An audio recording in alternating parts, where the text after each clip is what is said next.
Sports Talk Radio, 1240 AM and 102.7 FM and Sam1240.com. I'm Ray Queen for KSAM Radio. Last year, you remember the Kalispell Lakers Batter Up Bash with Brett Boone. What a great turnout. What a great fundraiser. And the Lakers said, let's do it again, but let's even make it bigger. You folks out there know that I'm a huge baseball fan. I have the privilege to bring you a Hall of Famer. He has 4 World Series rings with 3 different teams, a World Series MVP in 1991, 5-time All-Star. He won the Babe Ruth Award in 1984 and 1991. Ladies and gentlemen, it's Jack Morris. Mr. Morris, thanks for taking the time. No problem, Ray. Good to talk to you. Batter Up Bash, January 31st. Gates open at 5 o'clock at the Expo Building at the Fairgrounds here in Kalispell, featuring Hall of Famer Jack Morris and former teammate Dan Gladden. Mr. Morris, first of all, what is going to be the main part of your message when you appear here in Northwest Montana? Well, how baseball's affected our lives. Both Danny and I were very good friends. We're both in the broadcast business. Danny does radio for the Twins. I do television part-time for the Twins, pretty much full-time for the Detroit Tigers. So, we've both been around the game since our playing days, which seems like 100 years ago, but it really wasn't that long ago. And we'll probably talk about the passion we have for the game we love, the game that a lot of the kids, and the reason for this whole banquet, and we'll make it fun. We'll make it delightful. Danny is quite a character, so we're going to have some fun telling jokes and stories about each other. It will be a treat. Dan Gladden, a teammate of yours with the Minnesota Twins. We're going to go over a lot of that stuff. First of all, you had a couple places here in Montana not long ago, a ranch in Great Falls and a mountain home near Yellowstone Park.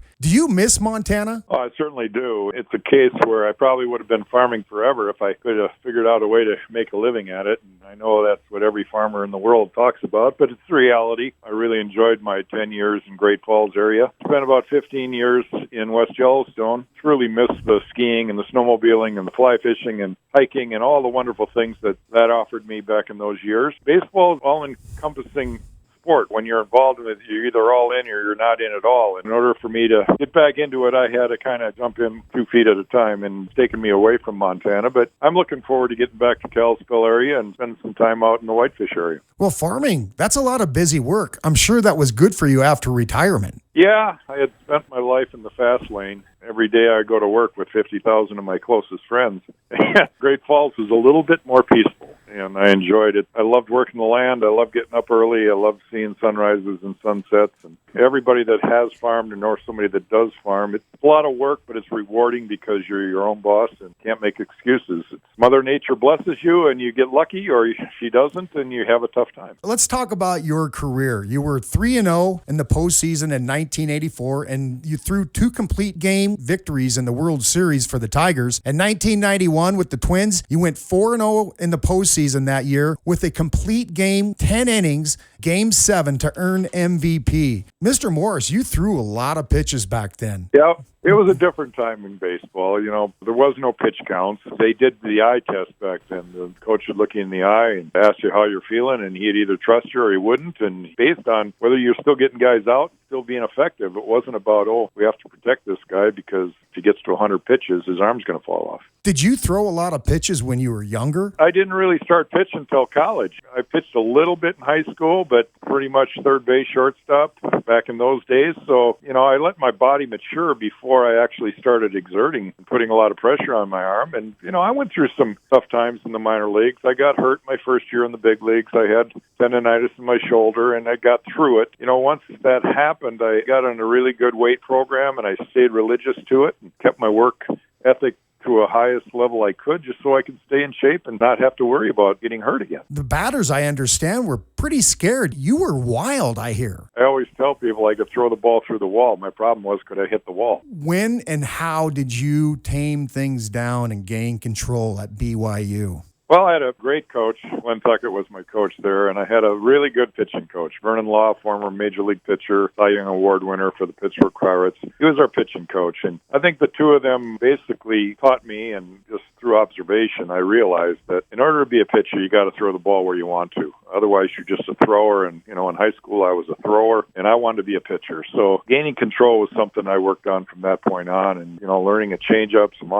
off-speed pitches, being able to command my slider and my fastball. I mean, it's all a process, and it takes a lot of pitches and a lot of repetition to get good in pro sports. Let's go back to the Game 7 in 1991. You faced John Smoltz. He used to pretend he was you in his backyard. Who did you pretend who you were in your backyard? You know, it's funny because as a kid, I wasn't really thinking about pitching. I was thinking about being a player. And certainly at third base, I wanted to be Brooks Robinson. Shortstop, I just wanted to be able to catch the ball and hit. Harmon Killebrew was one of my heroes growing up in Minnesota. We all fooled around with Rod Carew's batting stance when we were in high school. And I certainly had a lot of guys that I looked up to. But when I became a pitcher in college, it was the Drysdales and the Gibsons that I wanted to be like. I realized that intimidation is a big part of the effect that some pitchers had. And, you know, I figured, why be friends with the guy at the plate? It's either you or him. And I just decided that if I could use a little bit of an edge in favor, that's what I tried to do. 1984, the Detroit Tigers, you win it all. Kirk Gibson was on that team. What kind of teammate was he? Well, Gibby's one of the most intense players I ever played with. He was a guy you wanted in the foxhole with you. Came from Michigan State, was an All-American football player, was drafted in football for the NFL. He didn't play a lot of baseball when he was young.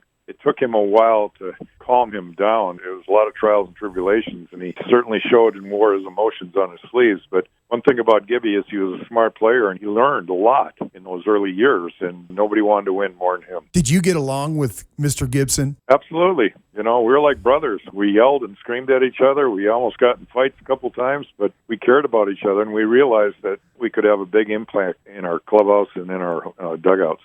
More of a love-hate relationship almost. It was never a hate. It was more of a how dare you kind of thing. And we were both built the same way. We both wanted to win, and we both cared. And sometimes it just came off different. But we never hated each other. We were always on the same page. You know, playing pro ball, you're with your teammates as much as you are your family, sometimes even more. And for anybody who grew up with brothers, you realize that you love them. You might wrestle with them. You might fight with them. You might yell and scream with them, but you love them. That's kind of the way it was with most of my teammates. 1991, tough year for you personally, but tremendous results on the diamond with a World Series ring, an MVP, going the distance in 10 innings in Game 7. How important were your teammates that year? I was blessed to play in all the cities I played in and all the different teammates. I was very fortunate. One of the reasons I acknowledged my ride to Cooperstown in the Hall of Fame was because of the teammates I had and the chance to perform with a bunch of great players. But Minnesota was special in the fact that we had characters on that team, and everybody got to the ballpark early every day just to see what kind of nonsense we were going to create in the clubhouse before we even took the field. And it was so much fun, and I never really experienced another team with so much chemistry. Going into Game 7, you're in that ninth inning. It's a 0-0 ball game against John Smoltz. Did you need to convince manager Tom Kelly to keep you in? Yeah, he was ready to take me out after the ninth inning, and his biggest concern was he didn't want me to get hurt. You know, I'd pitched 9 solid innings, and he was wondering how much more I had. I had pitched every game in the postseason on 3 days rest, a lot of innings that year, and he didn't want the responsibility of knowing that he caused an injury. And I told him, I'm fine, TK. I was born for this moment. It's been in my thoughts my whole life. And he let me go out there, and I give him credit because he put his whole career on the line by giving me a chance to finish that game. Today, how do you feel about pitch count? Well, I think pitch count is kind of a deceptive term. I think it should be more of maximum effort. There's guys that can throw 80 pitches and never sweat. I look at Charlie Huff in my time, and I look at guys like Greg Maddux who just were in command of their bodies and never really exerted themselves, only when they needed to. And then you look at a lot of the kids that pitch today, and every pitch is max effort. And that's why pitch count is so hard on them now, because you throw every pitch 100 times as hard as you can, you're going to have a lot more stress on your arm than being able to do what I consider pitching, and that is moving the ball around the strike zone, changing speeds, and keeping the hitters off balance. What do you feel about the pitch count in youth baseball today? They take it pretty serious. I actually think it's probably more important in youth level than it is in pro level, because the kids are still developing their physical strength and their bodies are growing. So you really need to protect young kids. There's nothing worse than having a really good young athlete get injured and then his future is really jeopardized because of that injury. So I believe it's more important at the youth levels than it is once you have gone through all your growth spurts and you're finally matured at the major league level. Couldn't agree anymore. You were raised in St. Paul, Minnesota, a couple other Hall of Famers along with you, Dave Winfield, Paul Molitor. That's a feather in the cap for us folks here in the northern states. 3 Hall of Famers from an area that you can't play year-round. You're lucky to get 8 months outside compared to the southern states. Yeah, I think it's Montgomery, Alabama, that has the highest number of Hall of Famers from one city, and I think that's 5 or 6 from Montgomery. Minnesota now has 3. Joe Mauer has a good chance when he becomes eligible, and that would make 4. So it's pretty cool that kids from St. Paul have been put on the map. Minnesota is known for its baseball. It may not be considered a hot spot, but programs like Eden Prairie, a Legion program with a national championship this past year in American Legion Baseball, Fargo takes on Idaho Falls, and Idaho Falls wins the championship. Do you believe when it comes to August, it becomes more of a level playing field with those teams from the South that begin to play in January? You know, really, I think there should be a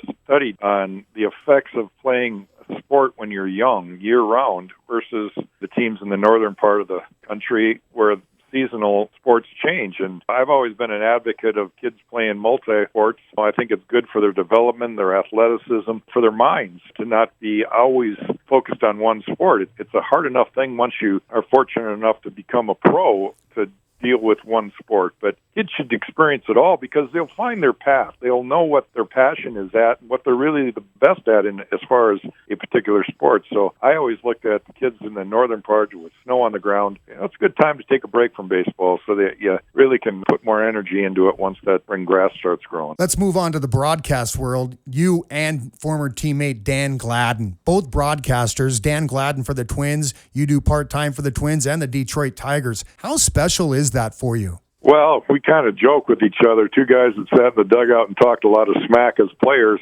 end up talking smack on the air, and people believe us. I mean, it's pretty special.